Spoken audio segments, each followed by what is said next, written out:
Here we go. Hey. Welcome to the Q&A Live. I've got Joe Pearson. All we need is some cues. We need some cues. We're going to have all the A's. We got iPads here, so if they pop up, we can see them. Okay.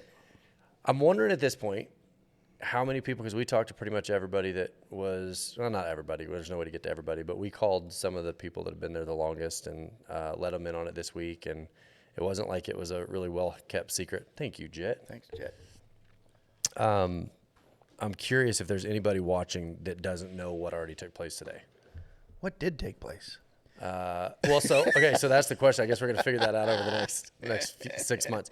So for you guys that don't know, here's what happened this morning is that, the whole story is that I'm stepping back as lead pastor here at Shiloh, and I'm going to pursue being a dad and a husband. I'm going to stay on at the teaching team here, which is actually, you've kind of demonstrated what that looks like, which is here once a month in a teaching role. It's a pretty sweet gig. Yeah, it's not terrible. I don't hate it. So we're stepping back as lead pastors. We're stepping over into like a teaching role. You're stepping from a teaching role over into the lead pastor role here. Okay. I'm going to be honest. I don't think that has caught maybe anybody off guard. Everybody we've told is like, I thought I was going to surprise some people, and they all just said, duh. yeah, you like the big reveal, and everybody just kind of yawns. Like, I thought we were going to, well, here's what I got. Like, and I'm glad this is the case. We weren't getting a lot of like, no, which as a pastor, you want to be loved, but you don't want to, create chaos. Couldn't somebody just fake it a little? Could one person just, I have the same joy and jubilation over at the churches where I won't be there very often. It's like, oh, we'll be fine. This is going to be great. Exactly. It's like, oh, man. I remember one time my kids had been staying with Lacey's parents, Wade and Dana, and we walked in. We'd been gone for like a week. And we walked in, and Jet, he's like, he's maybe like 5. He didn't mean it, but we walk in, and he's like, I didn't even miss you guys. I'm like, you could lie. And so that's where we're at. I'm sure there's going to be some questions. Let's go back, if you don't mind. I called you a year ago and said I was going to resign. Yeah, but I didn't take it serious. Right. Well, I didn't take it serious. Well, and it didn't, like at the time, I think I was so frustrated with where life was. And like, I think you probably, I don't want to put words in your mouth, but I'm going to guess you probably sensed that it was a reaction at the time instead of, Do you remember that? Well, I've been a pastor for a lot of years, since I was 29. And I went from farming to pastoring. I overlapped a couple of years. And then I've resigned many times for those years. Nobody took me serious. I remember one time at a ministry conference, a guy saying, if you don't have your resignation letter written and in your desk and ready to hand off at any moment, you haven't been pastoring for very long. Right. And I'm like, that's a horrible thing to say. What a jaded, awful perspective. And then I went through it last year. Yeah, I was like, that's okay. It's all good. it was probably for us, I'm curious your side of it too, but for us, I kept waiting for my kids to like take interest in something so that we could pursue it, and they just kind of kept not. And what I realized was last year, until we stopped and said, we're not doing that. We're not going to renew our lease in Texas, which was like a 15-hour a day job. Right. We are going to step back from like an every weekend to Oregon type travel schedule. We've got to slow down a little bit. And we just almost like forcibly enrolled Jet in wrestling. And he started to love it. Mm-hmm. And what I realized a year ago was he's not going to see the on-ramp for his life until he sees the off-ramp for ours, right? Like until we're at a place where we can slow down. Because otherwise he knows we're gone in 2 weeks. I'm not going to get super invested in this. We're going to be gone in 2 weeks. We're going to be doing something different. Right. Cody, she bounces maybe a little bit better, but Jet, he does everything really thoughtfully and slowly. And so what I didn't pick up on until last year was he's not going to start putting down roots when we can't even promise him where we're going to be. Yeah, you know what? Roots are a big deal. They really are. And building a foundation for your family, it's a big deal. It really is. Nobody has regrets at the end of their life thinking, I wish I would have moved around more. I wish I would have, they always just think, I wish I would have paid attention to the things you're paying attention to. Yeah. Which is terrific. He was 12, which, that's not, I wish I would have caught it a little bit earlier, but here he is 13. He played football this year. Yeah. Naturally a little better football player than he was wrestler. So what was different? Okay, so what was different? You said, you caught me in a moment of discouragement last year, and even at that, I didn't feel like you took me very seriously. You're like, oh, okay, all right, sounds good. This year when I called, it was different. I knew it was different. Did you know pretty much instantly? Yeah, it was the funniest feeling. I knew that when we left from our last time here at Shiloh, Lila and I got in the car, and we thought, oh, yikes, this might be our last time here. Because we thought the church here is ready for a local lead pastor. It's time, and I could feel it. Lila could feel it. It wasn't anything anybody really said. It was just a sense we got. Yeah. So we thought, oh, well, they're gonna be going to a lead pastor. So we thought, oh man, I really love those people. I hate to unhook like this. Maybe the next guy coming will let me come and visit once in a while. I thought, that. Right. Honestly. Yeah. And then we got home, and then I don't know how many weeks, maybe a day. I don't know when you called me. It wasn't long after that you called me and said, hey, I think we're going to be done and local pastoring here, and we're going to just stay in Arizona for the most part. And I need you to think about coming here. Would that be something? I think what I said was, how do you feel about Central Oregon? And you said, feels like home. And here's where all of a sudden it went from an idea to like, because I couldn't imagine a scenario where I step back and then the church does like the pastor search. Oh, dude. I mean, this church is so unique, and it's so special. Yeah. The people here are so unique that to put out, and you see how that goes, and it's hard on a church. And nothing worse than a pastor search. And so in my mind, you guys just built a house in Dallas, Oregon. Yeah, nice one. It didn't even seem feasible to me. And when you said, I feel like, would you say you feel like you're a little homeless? Like everything is settled in a way that's healthy. How did you say that? Like everything you've been working on is good. Dude, the thing I hate the most about the typical church world that you and I are involved in a lot is the pastor resigning, the pastor search. Yeah. We used to, in the old days, have a candidating where we'd pick 3 pastors with the 3 best resumes, parade them through, and they'd preach their best sermon. We'd look their wife and their kids over. Best sermon. Yeah, it was horrible. And their wives would speak, answer some questions, and they'd go downstairs in the basement and we'd vote on them. No kidding. No, it's horrible. It's the worst. So 2 pastors had to be like, Yeah. close. And they all said the same thing. It's God's will that I'm here. I know it is. And and it was like brutal. Here's one that I thought was interesting. They said that when one of the pastors in Bend resigned, I don't know how long ago. It doesn't matter how long ago. It doesn't even matter if he's still the pastor or not. I'm not trying to get into details. I already said too much. Okay. They had like Lacey, I remember this, like 400 resumes of people who felt called to Central Oregon. Oh, yeah. And it's like, that's an ironic number of people God called all to the same spot. There's some of that I hope we never have to deal with, that I hope Shiloh is able to avoid altogether. Oh, totally. We're always going to be looking for the real pastor to show up and take the next level. Yeah. He might be 29. He might be in the house.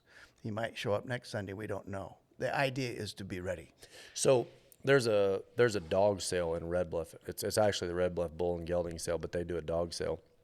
And I've talked to dog people about that. Is like, you spend every day with this dog. You raised him since he was a puppy. You taught him everything he knows. He listens to you. He trusts you. You've kind of got a feel on what he is. You know if he's going to be strong or a little bit softer or whatever. And like it's relational.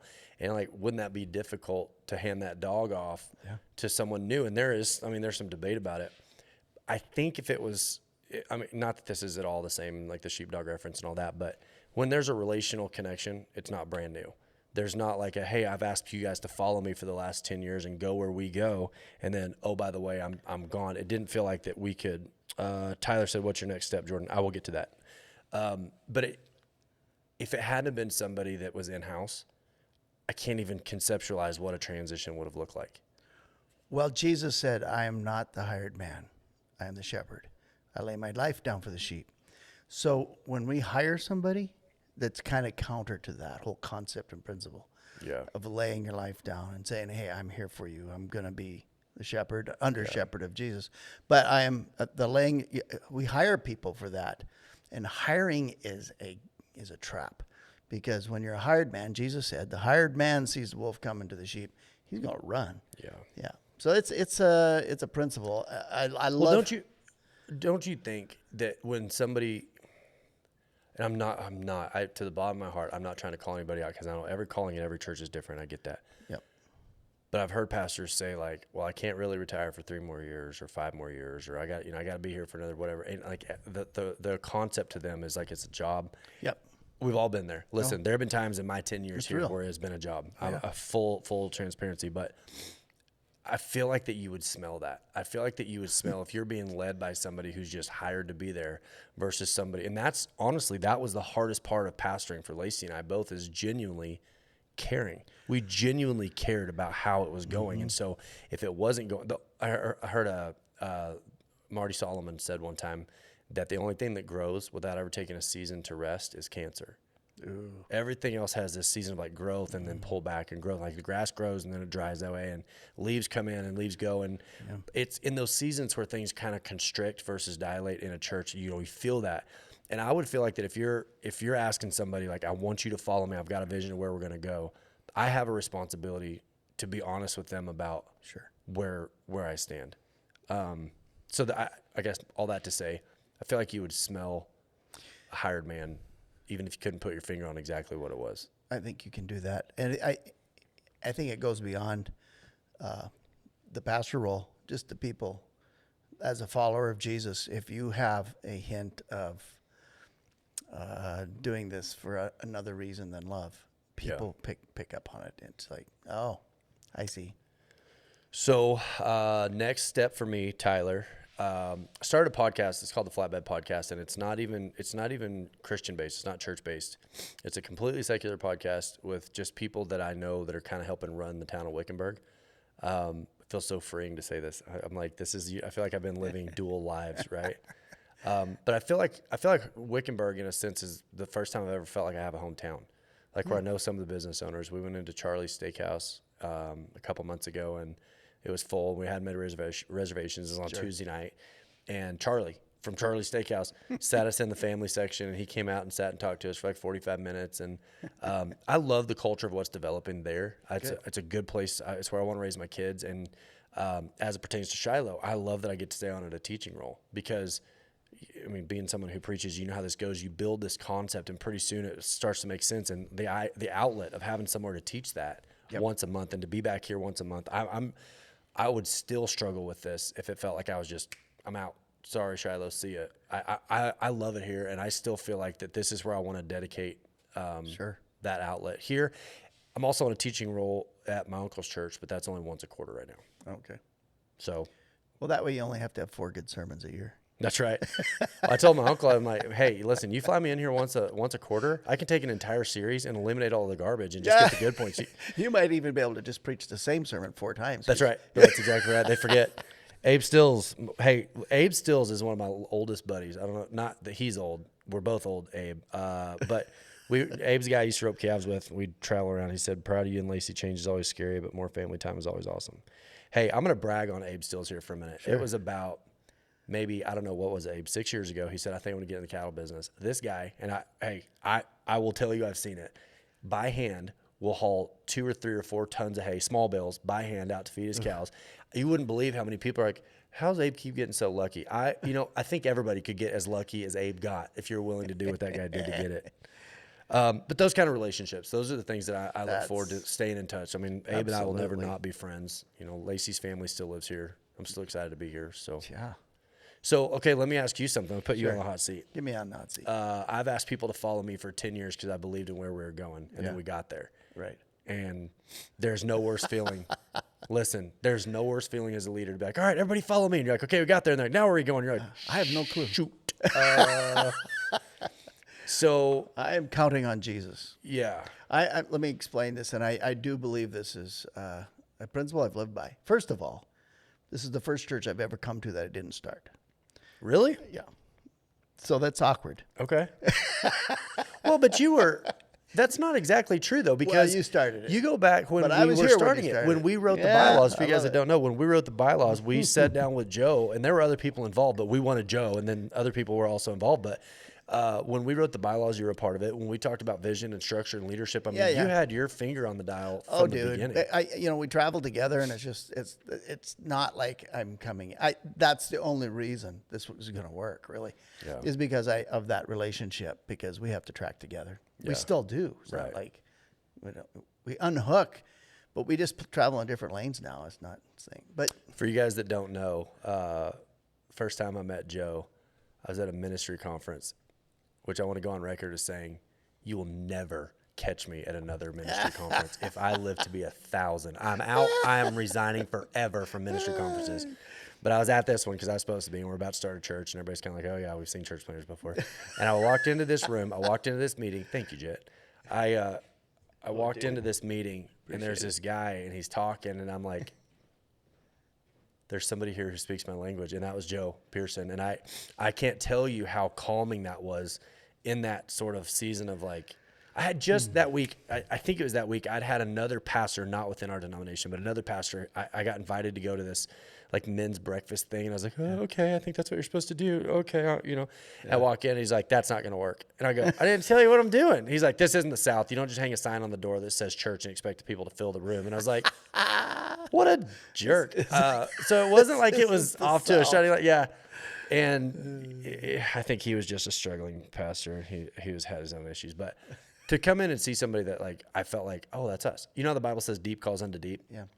To have that sort of moment of like, we're the same. He's like me. I'm like him. Not that that's a compliment to you, but to me, it was a very important thing. Like, no, it takes away that lonely feeling you get sometimes Yeah. when you're out tracking down the road. yeah, Same thing goes for you. But you know, when I talk about not coming to a church because I don't want to be a hireling, I want to be a shepherd. I want to be a pastor. Yeah. And then one of the most freaking out things you'll have, and maybe you have it already. Somebody will call you and say, "Hey, what's your vision for the church? I'm moving to the neighborhood, and I need to hear your vision for the church." I was like, "Do you why want don't my you come slogan? sit here for a year and see if you can catch it?" You know what? Jesus. You know, how about that? Let's talk about Jesus Right. and what He's doing in your life. And in fact, there's a church in Portland area. They got sick of that, and they just named themselves the Jesus Church. Yeah. But then that sounded arrogant to everybody else around. We're the Jesus They're Church. like, we all are. And you're not. And so then they changed their name back to something different. But, you know, it's such a thing we trip over, the vision. Yeah. And I am convinced that the vision of God rises out of the people that you're with, out of relationship. Right. It's not on one man to come up with it. It's for us. And I appreciate what you said this morning. You were so clear about that. And that comforted my kids that were in the building. The comfort that came to them when you said, the pressure is not on Joe and Lila. Right. The pressure is on you Right. and us together, actually, to see the vision of God rise out. Yeah. I mean, if you want a absolute chewing from me, call me and tell me something that Joe's doing that you'd like to see him do different. I dare you. I cannot wait. Like, I've got every gun I have in my own head loaded, waiting for, we really liked it better. Dude, change it. You change. And that is such a heartbeat that both you and I share, is like, hey, there is no pressure on Joe and Lila. The pressure is on, if you come to church, what you're signing up for is that you're a nation of priests. Like, you're going to contribute. And so absolutely. if somebody calls Shiloh home right now and they're sitting here kind of going like, okay, it's a big change. What does that mean? What would you tell people to be looking for? Well, we want to. I want to just build on what you guys have, the Lord has done in your life. I mean, it's so funny to say, "Well, Jesus did it, I didn't." Well, you guys have done it together. It's a partnership with the Lord and you guys, and how you have built a culture of caring and reaching out beyond the walls and being real with people. I just want to build on that. I just think that's a great foundation, and to see where that goes from here is just, it's going to be a hoot.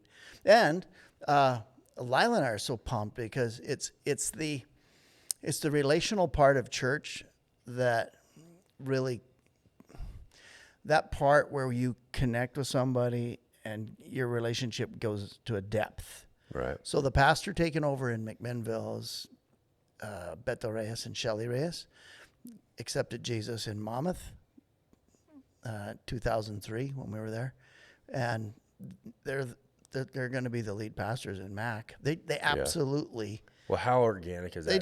They absolutely have the whole town. He runs the whole Chamber of Commerce. So all that comes out of relationship. Yeah. It doesn't come out of me appointing someone. Right. It's about the relationship around Jesus. So the vision of God is something that grows out of that. What makes you nervous about this process?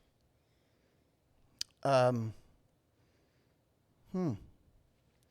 I'm not nervous enough. Well, I know you're not a nervous person. So to say, well, I'm not nervous, that's a fair answer. But when you if you feel comfortable talking about it, you can say pass. But sure, no. If you were to try to narrow in on some like target areas of like, this has got to go this way or that's got to go that way, where are the areas in your mind that you, okay, this is what I would like to make my first priority? My first part is just to know folks and have them know me. And that's going to take some time because we know each other to a certain level. But I would like to visit the ranches and farms and the places of business that people have and get to see what they do and how they make a living. I'm committed to the bivocational life. I have been my whole life. Why? Because I think I would go insane if all I thought about was church world.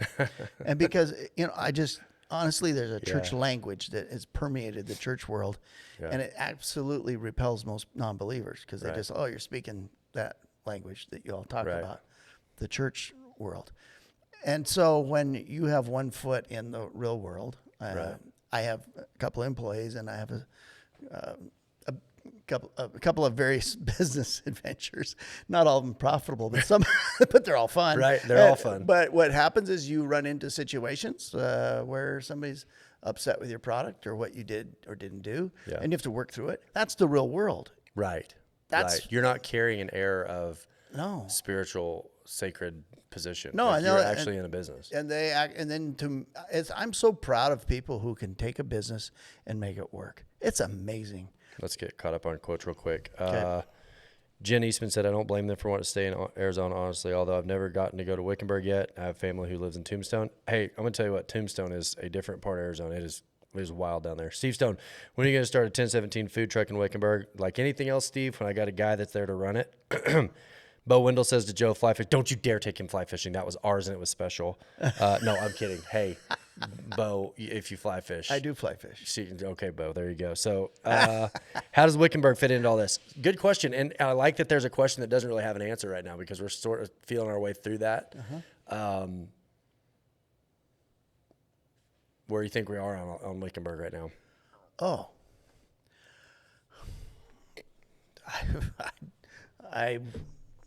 I want to go there. Yeah. I want to see what's going on and get a feel for it. I think we're crazy if if something started that's got life to just walk away from that. So I'm all about planting and sending and reproducing. So yeah. Well, I think there's freedom in saying that we really don't know. No. There's a freedom in saying we there's nothing in concrete at Wickenburg. The idea would be, it's like you said, it's a seasonal thing. It's got weeks that are high. It's got weeks that are low. Sure. We love the connections and the people that we know there. It seems like a tremendous asset of people. My recommendation is that it doesn't stay the way that it was. Lacey and I are going into a season where we're taking a step back from, the day-to-day leadership type stuff, and we need to. We've got to. Sure. So that doesn't really answer the question, but I think we're kind of feeling our way through that. Feeling our way through. Tell me a little bit about online, because I know there's going to be people who watch online. You said something the other day, and I know it's not concrete. Jacob is still here on staff, and Jacob is sort of the brainchild behind all of our tech stuff. Not kind of our brainchild. Jacob is 1,000%. Jacob is a genius. Jacob is one of those once-in-a-lifetime type friends that I would wish on everybody. I hope everybody gets to have a Jacob in their life at some point, but he's going to be here. You talked a little bit about maybe your vision for what that might look like. Any thoughts? Are you there where you can talk about it yet?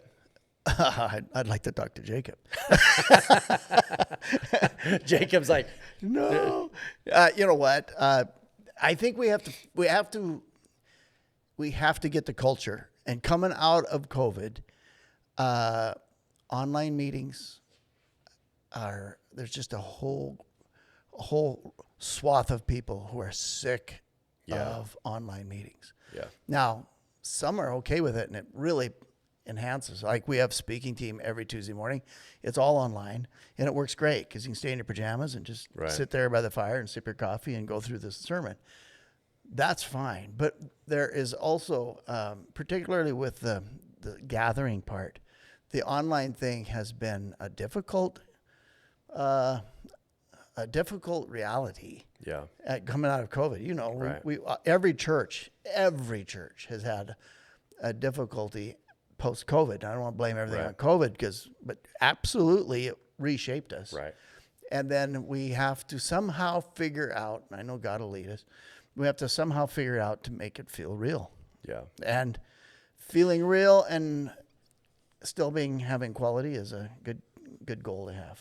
So to me, I look at COVID it's almost like we got to look 15 years into the future, and it only took us 18 months to get there. It's like we got to go all the way to the end of some roads really, really quickly, and online was coming up, and then it exploded, and then people started to realize, like, I don't get that fulfilling relational thing that I enjoy from human interaction. There are times that I'll leave dinner with somebody, and Lacey and I are just like, man, I just love those people. Like, I think as an example, there are more people than just this, but like when I get to spend time with my buddy Garrett and Valerie in Washington, when I leave my time with them, I'm like, there's something rich and meaningful about that.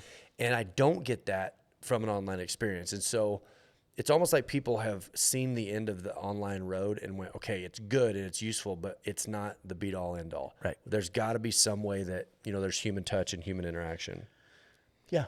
We haven't yet to discover it. Jacob will come up with it. He's a genius. Well, and what I like about it is if there's a move to capturing the culture, if there's a way to capture the culture where it feels more personal and interactive, then the people who still enjoy online or that don't have the option to be here. We've got people that don't really have the option. Absolutely. We got to pay attention. It's a useful tool. What I don't think it does is will never replace what it means to be in physical presence of someone. Yeah.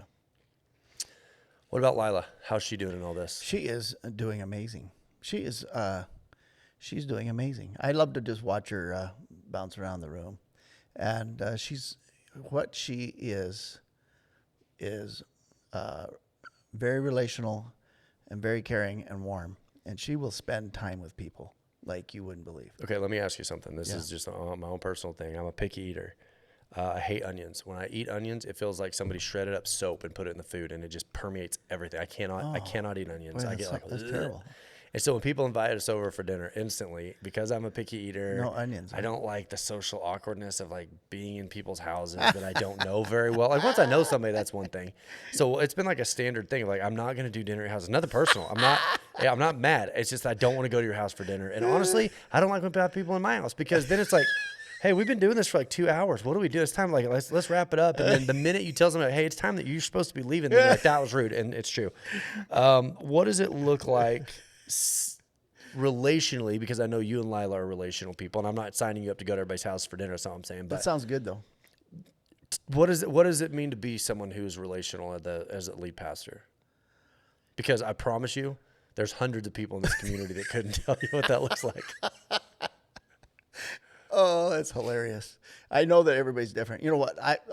In your defense, I won't stay overnight in people's houses because I snore and I don't sleep well because I stay up all night thinking I'm going to wake up the whole house. Right.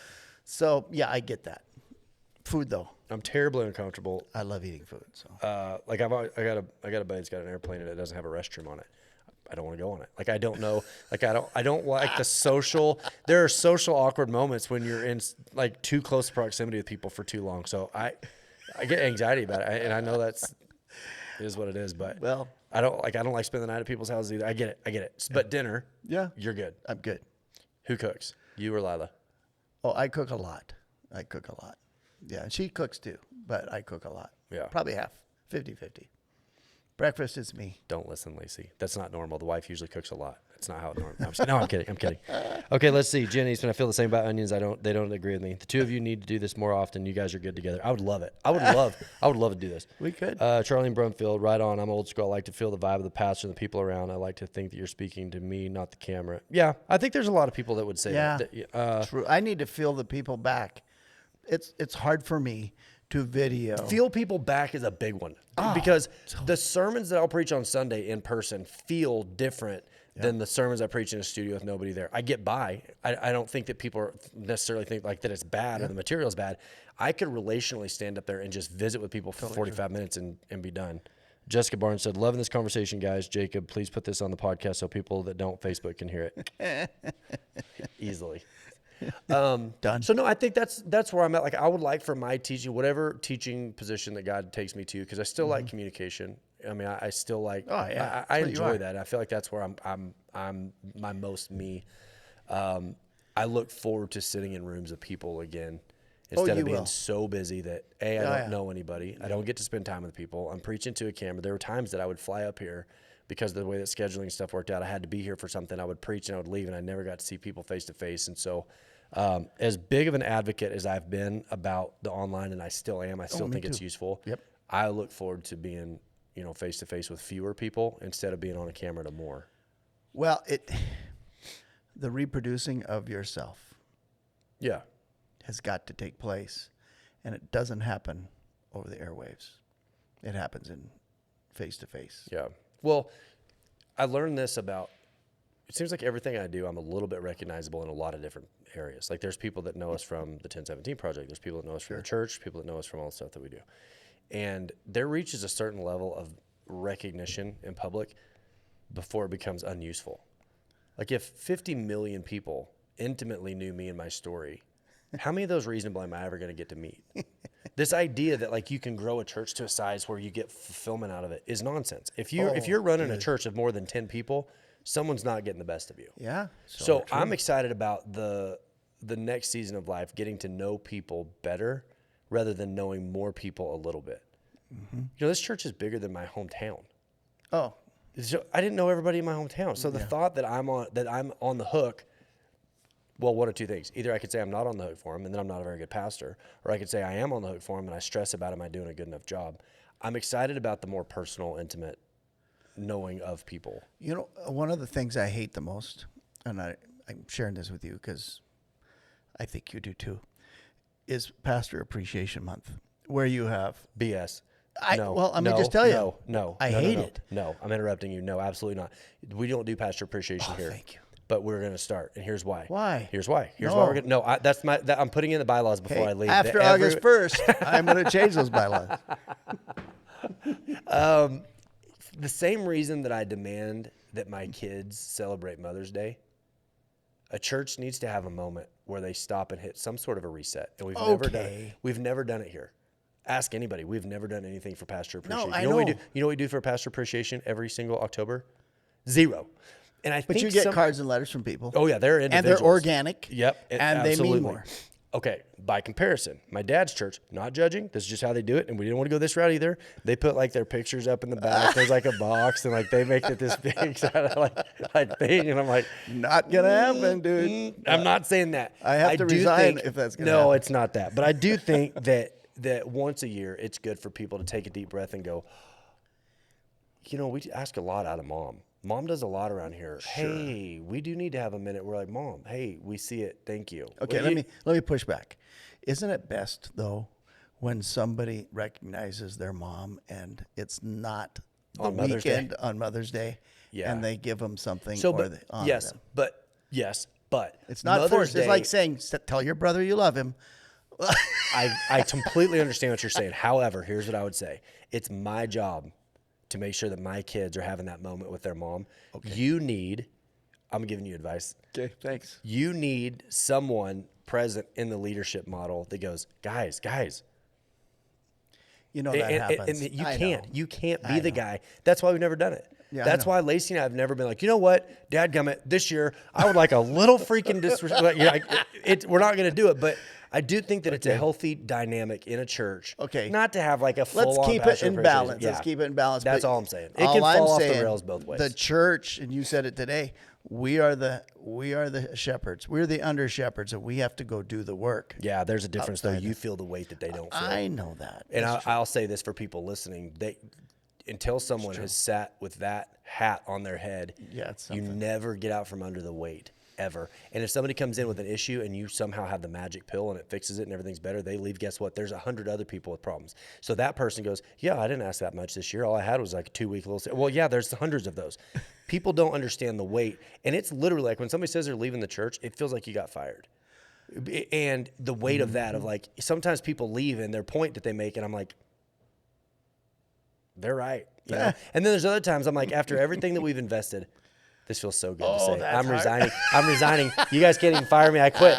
It is so frustrating. You hold their hands. You pray for them. Some of the people that we have invested the most into that are just black holes that just take and take and take and take and never give back. They're never okay. They never stand on their own 2 feet. And then the minute you stop giving, we're leaving. I'm like, you know what? That shouldn't bother me, and it does. And then there's people that I would love to spend time with that I never get to invest in because all the succubuses are over here just taking all your time and energy. And then you're like, the people that I want to spend them. So the weight. We have to bleep some of this out. Yeah. No, I'm not. No, hey, it's not August 1st yet. It's all going in. People need to hear it because then the people you love and you want to spend the most time are like. But my point is this. Yeah. It is the responsibility of this whole church, Of course. to put their shoulder to the wheel. Of And every the church. minute somebody goes, "I'm not being fed," and that's been going on since churches were invented. I guarantee there are yeah. people in the New Testament church. I'm not getting fed here. You're supposed to be feeding yourself. You're supposed to have your shoulder to the wheel. The weight that is always around your neck that you said yes to because you're not a hired guy. Right. You're a guy that loves this place and wants to see it catch momentum. And the good never is good enough to offset the weight of the bad. There's always an element of weight. You know, that when the lead pastor I feels. started pastoring, I was in my first year. I think I was 29, and there was a telephone man that was mad at me for something. I wasn't right wing enough in some of my sermons. Something was off. Amen. And he I spent like hours and hours with this guy, going around and my wife said, my wise, wonderful Lila said, you spend 90% of your time with 5% of your people. Right. That doesn't make any sense. Right. So I just stopped spending time with those sucky, what'd you call them? Succubuses. Sucky. You can Google it. It's people who suck the life out of you. You know, but there are folks, let me just tell you this, and you know this too. There are folks that need some attention at certain moments. Absolutely. And you're happy to be there for them. And so am I. So you remember the story of Hannah in the temple, and she's crying and she's begging God. She wants a child. And do you remember what Eli said to her? Tell me. He said, "You're drunk." So That's right. He was so burnt out in ministry that when somebody comes in with an actual need, he is so jaded, he missed it. He assumed that she was drunk instead of seeing her as a person and seeing her with needs. And that's what I mean about the weight of leadership is I didn't want to get jaded to the point that when somebody comes in with a genuine need, that they get categorized in a way that's unfair. Absolutely. And that is a hard thing not to do, to get jaded, because the people that require the most often are the first ones to quit you and then make your life difficult intentionally. Can you imagine being so miserable in your life that you try to make other people's life then there's a sliver of people that come in with a genuine, I don't know where to go. And if I'm not careful, I'm so singed over here that I miss the Hannah that's having like this genuine God moment. And that's the balance. It's the balance. And that's why we need the Holy Spirit to help us. Yeah. He does that, though. He helps us. Well, in those moments if we want to. If we want the help. Yeah. Full disclosure, I feel like I've had times where I'm like, Holy Spirit, just give me a minute. Just give me, listen, I know that I want to give people the grace that God's given me. And I will say this. This is so freeing to be able to talk about this freely. I feel like I've had like this double life for so long, but I feel like I'm a good sibling. I'm a good guy to like hang out and watch a game with and like laterally engage. I feel like I'm a good lateral engagement person. It's been a stress on me, and I hope people will catch what I'm trying to say here is I'm a good dad to my kids. I'm not a good dad role. Like I don't need to be in this position, elevated position of importance or prominence, or when I speak, people really take it. I'm like, no. I'm like your brother. Like we'll talk because I might be wrong. There are days I might get it wrong, and so I'm excited to move into a leadership role that's more of a brother to brother than an authority figure. I think some of the damage that Lacey and I incurred over the last 10 years came from people needing us to be something that we weren't. And that's not unfair to them, and it's not unfair to us. Damage is a weird word because everybody goes through life, gets damaged. Sure. But when it happens in the context of the church, it somehow cuts deeper because we open up our hearts and are sensitive and we're open to it more. Yeah. The people who get hammered in this life sometimes are the soft-hearted people who really love well and open up, and they get plastered and Lacey Weaver. It happens, so we have to really get healed up with that because that is such a critical way to live. It's so important to live that way with a heart that is open to other people. And sometimes that happens. I mean, I've gone down the road too.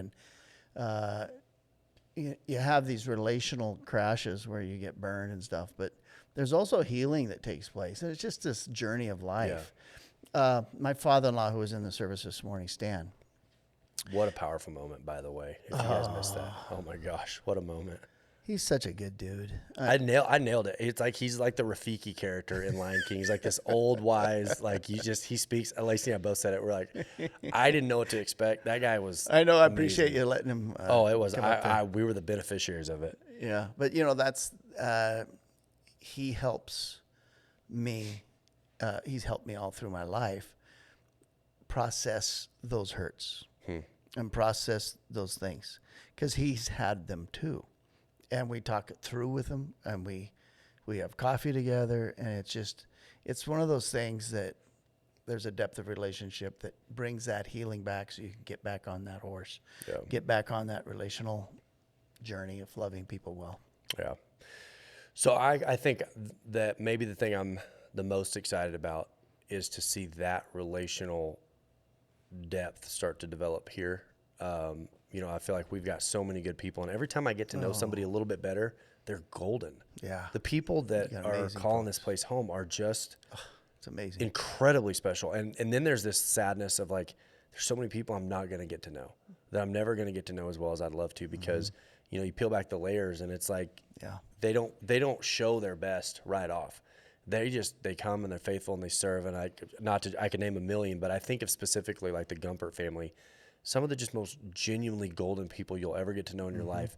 And if you weren't careful, they could come and go and you never even know they're there. And so I'm excited for those kind of people to start to be known, not just to know who we are, but also to feel known by what goes on here. No, you've done an amazing job of gathering those folks. I mean, there's something you do that's the honesty and the transparency has been absolutely something that they need, or they wouldn't be here. Well, and that's to your point. That's why to me it's absolutely vital that you are the one that steps in, because I don't know how long I would have stayed. I don't know the answer. I mean, it's a what if without an answer, but sure. I couldn't have left those people to fend for themselves until they figured it out, because it's not going to be those people that step in and go find a pastor. They're going to be the ones that serve whoever's next. I can't imagine that scenario. And so to know that those people are going into a new level of development and depth and connection, and I'm so excited. I'm so excited for what that looks like for them. Cool. Me too. Yeah. And I'm excited for you and Lacey, because you know what, this little scary moment, this next 6 months for all of us, we're gonna be so excited to see how it all takes place, and we're gonna look back and say, remember when we were nervous about this, and how great it's turning out.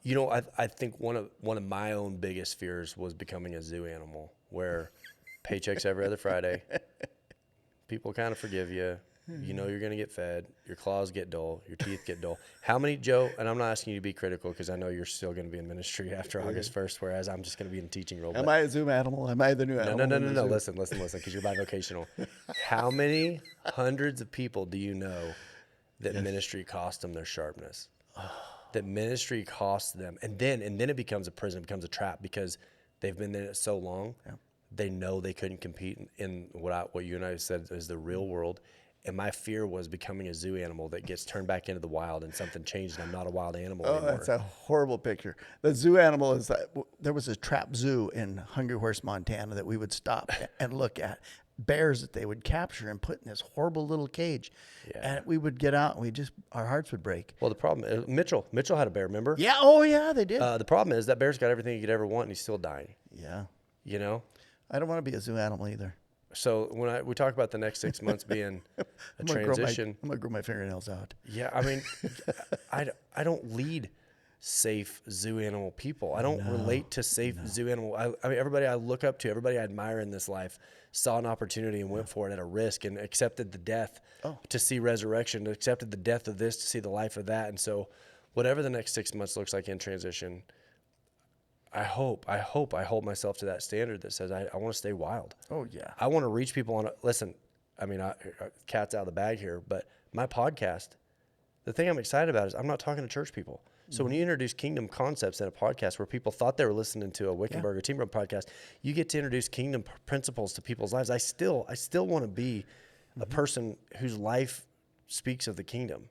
Yeah, it will. You know, and I don't want to get lost in the machine. I don't want to become. Have you ever seen those tigers that they're so fat, and you're like, what are you gonna do? What are you gonna like? We catch a bird every now and then. Like, you get like, yeah, you're tough for people, but if you get turned in the wild, the other tigers would kill you. The wildest, edgy, spiritual man that I have experienced is my father-in-law, who was here this morning. Yeah. He's 82, still wild, still crazy. He was in the business world, and he loved being in the logging world. He sold log trucks. He drove them. And every old logger that dies now, he's the guy who comes and preaches at funeral. And he talks about when he accepted the last one, they didn't have a church, so we opened up our church. He got up and spoke. So he accepted Jesus when he going 55 miles an hour down the road, down I-5. And, it's just like he knows their lives intimately. Yeah. And that's pastoring in its own way. It's the call of God that's on all of us. Right. If we just catch it. Right. So it's not, to clarify, it's not Jordan went missing. I'm going to hear for another month. It looks like probably the send-off service here at Shiloh for Lacey and I is going to be the 31st of July, I think. Yeah. So if anybody is wanting to be at that, we'll announce that for sure. I know that Lacey's over there down brown me, but it looks like July 31st. And then from there, it's once a month. We're here once a month teaching, and we're going to be kind of doing our stuff, and you guys are taking up residency, and off we go. Yeah. We'll see. Yeah. Any parting thoughts? Anything else? Oh, dude.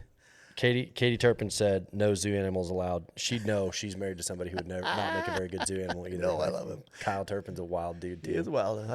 I think Jesus saves us and calls us, and he wants us to be who we are. Yeah. It doesn't mean we don't grow in the Lord. I understand that, but we don't take the edges off.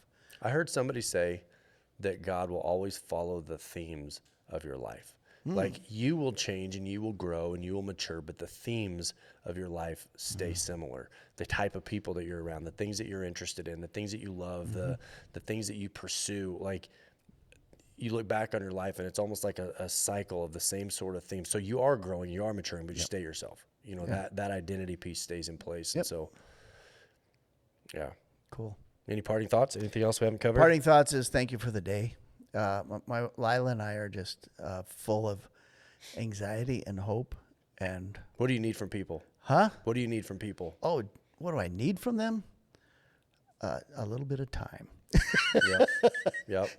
Just a little bit of time and patience. It's going to take us a while. It's a journey. Yeah. We don't do anything really super fast in relational development. It takes time. What percentage of people that attend a local church, what percentage of them need to be involved in some level of volunteering? Well, you want to get away from the 80-20 principle, I know. But I think everybody needs to feel the... Yeah, correct answer. 100%. Yeah. If you're a part of Shiloh, you should have somewhere that you're volunteering. Yeah. You should have somewhere. Oh, Hey, listen, you thought I was bad when I had a job. Wait till I'm unemployed. The honesty that I'm going to be able to come with on this one will help any way we can. Hey, I could not wish on you. The people that are already engaged right now are the best people you'll ever meet. I already know that. You will never meet better people than the people who are already at Shiloh. My encouragement is going to be, hey, if you haven't found a place to dig your heels in, you're not going to get a letter. This is it. Time to get involved. Time to be invested somewhere. Yep. 1017, staying on the 10. I'm staying on the 1017. Please. Partnership there still stays strong with Shiloh. I know that's still a huge. part of our identity here. And so that nothing changes with 1017 and I. Yep. We're excited to be. By the way, this fall, big announcement. Ready for this? We've got about 65 or 70 steers that the 1017 is donating, in essence, to Shiloh this fall. Cool. They're on grass right now. Okay. So what that will mean, what that'll look like for us is that day where we brand and ear tag and we... This fall? Yeah. That's awesome. We want people to start bringing hay. We want people to feel like that they're back invested because this herd is going to be Shiloh's contribution to the community. This is your group of steers that you guys are donating. Awesome. We've got stuff going on in Arizona, but this is going to be that this campus takes this set of steers, you feed them, you take care of them, you're processing them through Butcher Boys. Sweet. And I think there's some investment that Shiloh hasn't been given. That's on me. We were raising pairs for a while. You don't want people in a pen with mama cows. Oh, no, I've done that. I don't have to tell you. Yeah. Had bulls on site. There was just some ways. It was almost like for a while we got real insular with who got to be involved and volunteer. And so, this fall stuff starts to come back from pasture. Kyle Turpin is excited to be invested. Oh, that's great. There's some really cool ways to try to reintegrate Shiloh as it stands back into the 1017 project here. Lila is a branding crazy woman. I'm just telling you. I took her from Oregon to Montana, and she didn't have proper boots. And so she had these stylish boots. Some Hudson mud boots, Yeah. like the Queen wears. She was the girl that pushed him into the chute. We had flipped on its side, and we did all that. So there's a joke. There's a preacher. He buys a lawnmower, and he tells the kid. He comes back. He says the next day, he goes, "Hey, I can't get that lawnmower to start." Have you heard this? No. Little kid goes, "Oh, it's no big deal." He goes, "You just got to cuss at it." The preacher goes, "Well, hey, listen. I mean, I'm a preacher, and I don't think that's something I'd even remember how to do." Kid goes, "You pull that string 3 or 4 times, it'll come right back to you." Same is true about branding. Lacey and I have a rule. It's called cattle talk. If there are cows within 15 feet, there's a perimeter. It does not count. It does there is. You just get in the mode. That's right. Nope, that's right. Shut the flipping gate. But yeah, no. To see Shiloh reintegrate back into 1017 and to have some time to dedicate to the cattle part of that. Great. So no, I'm pumped about that. Yeah, no, it's going to be awesome. So, Joe, excited? You guys, thanks for jumping on. I think we got to all the comments. I think it seems like succubus is the takeaway of the day. I love succubus. Don't be a succubus, and there you go. Okay. All right.